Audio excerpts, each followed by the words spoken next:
para naman sa ating fuel update, eto medyo dismayado na naman ang mga tsuper ng jeep at mga tricycle driver dahil sa dagdag bawas presyo na ipinatupad ng mga kumpanya ng langis.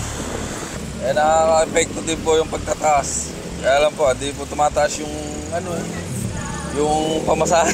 Ganun pa rin. Wala na po, halos sa gasolina lang, saka sa pampagkain lang.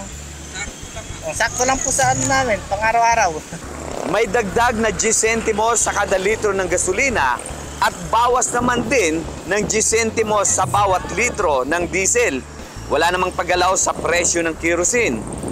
Sa ngayon, ang presyo ng diesel dito sa Fusion, ang kanilang diesel ay nasa 55.70 at ang kanilang gasolina ay nasa 61.20 hanggang 61.70 bawat litro. At dito naman sa Petron, ang kanilang diesel ay nasa 56 hanggang 58 pesos per litro.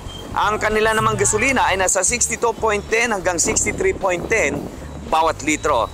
At dito nga sa aking kinatatayuan, dito sa Shell Crossing, ang kanilang diesel ay nasa 60.64 bawat litro hanggang 68.29 bawat litro. At ang kanilang gasolina ay nasa 66.55 hanggang 73.84 bawat litro.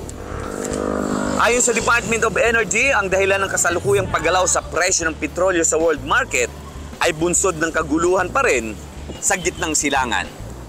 At yan ang ating fuel update kasama si Jeff Gonzalez, Smiles of Petron III, para sa Balitang Unang Sigaw.